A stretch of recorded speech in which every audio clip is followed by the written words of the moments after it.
саламатабыз. Бул сабакта биз силер менен таблицаны редактирлөө жана форматтоону карайбыз. Демек, таблицаны форматтоодо анын сырткы көрүнүшүн өзгөртүп, редактирлөөдө болсо сапча жана мамычасын өчүрүп, кайра мамыча кошуп, сапча кошуп, ошолордун баарын карайбыз. Демек, эң биринчиден ал таблицанын фондук түсүн өзгөрткөнү карайлы. Демек, түсті өзгөртүш үчүн сөз түрдө редактирлөөдө да, форматтоодо да албетте ал объектини бөлүп алышыбыз керек. Мисалы, ушул мамычаны башка түскө боёйлу. Аны бөлүп алабыз дагы. Абзац деген жерге келип, мына бул жерден заливка дегенди тандап алабыз дагы. Ушул жерден ар кандай түсүн өзгөртсөк болот экен. Мынакей, каалагандай түс берсеңер болот. Ушундай эле бөлүп алып, муну дагы башка түскө боесоңор болот. Мынакей. Ал эми бул жерден эмнени өзгөртө алабыз? Бул жерден биз ошо таблицанын чектерин коюп же алып салсак болот экен. Мисалы, бул ячейканы бөлүп алсак, мынакей, эки ячейканы бөлүп алып, мунун төмөн жагындагы чегин алып салсак болот. Же болбосо,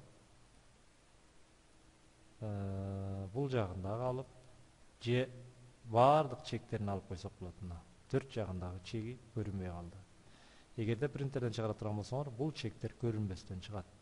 Ошондой эле, мисалы, баардык чегин алып салсаңар болот. Мынакей, таблицанын чектери жок. Ал эми кайрадан коюш үчүн ушундай эле бөлүп алып туруп да, кайра ушул жерден все границы деген менюну коюп койбоз. Мынакей. Анда кайрадан чегибиз баары коюлуп калат экен. Мындан башка таблицага мамыча кошуш үчүн эмне кылабыз? Ал үчүн бөлүп алабыз дагы мамычаны. Андан кийин контексттик менюнун жардамы менен бул жерден ставить деген менюну алабыз дагы. Ставить столбцы справа же слева. Ушул экөөнүн бирөөсүн тандайбыз. Мисалы, справа деп коелу.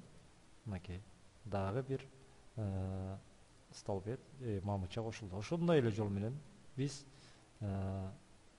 сапча кошсок болот. Ставить строки сверху, үстүнө же снизу. Мынакей. Биз канча сапчаны бөлүп алсак, бул жерге кошулган сапчанын саны дагы ошончо болот. Мисалы, экөөнүн бөлүп ала турган болсок, ставить строки снизу.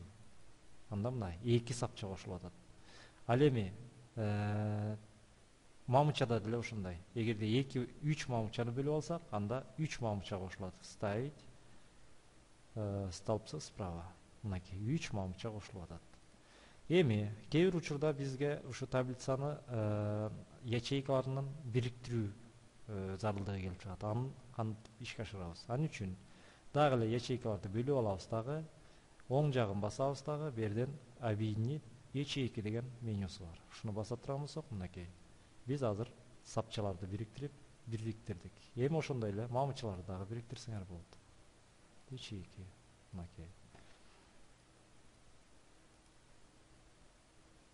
Объединить ячейки. Ошондой эле бул таблицада, мисалы, биринчи сапчада бизге кээ бир кезде маалыматтарыбыз батпай калып, ал маалыматтарды вертикалдык түрдө жазууга туура келет. Ал үчүн кандай кылышыбыз керек? Анда дагы каалаган ошо жерге коебуз дагы, бөлүп алабыз. Эгерде биринчи сапчанын баардыгын вертикалдык түрдө жазгыбыз келсе, анда баардык сапчаны бөлүп алабыз дагы, оң жагын басып, направление текста деген менюну тандап алабыз. Мына бул жерден тандап алабыз. Бул вариант же экинчи вариант? Биринчи вариант тандап алсак, окей, мынакей. Эми жазып турган болсок, биздин ар бир мамычадагы текстибиз вертикалдык түрдө кетет экен. Мына ушул эле аракеттерди биз макет деген менюнун жардамы менен ишке ашырсак болот экен. Мына бул жакта баардыгы бар.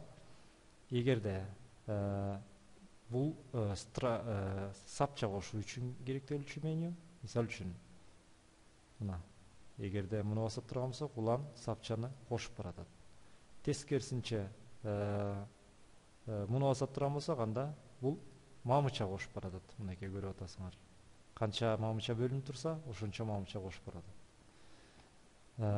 Андан башка удалить. Тескерисинче жана андай эле мамычаларды өчүрсөк болот. Мынакей. Удалить столбцы.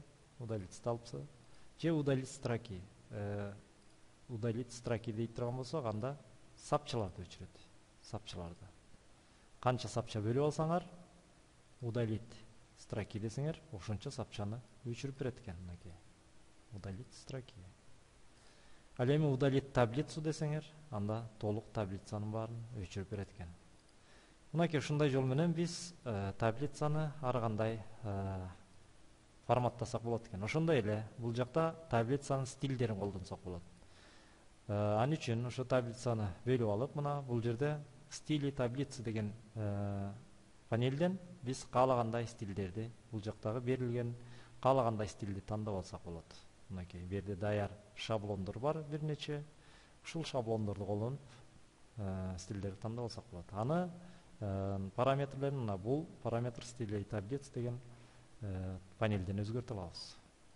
Мынакей мамычалардын өзгөртүп, ошондой эле строка итогов жана башка. Ушунун баарысын ушул жерден өзгөртүп алат экенбиз. Заливка. Мынакей ар кандай түскө боесок болот, жана эле границы. Мынакей достор, ушундай жол менен биз таблицанын ар кандай параметрлерин форматтап жана редакторлой алат экенбиз.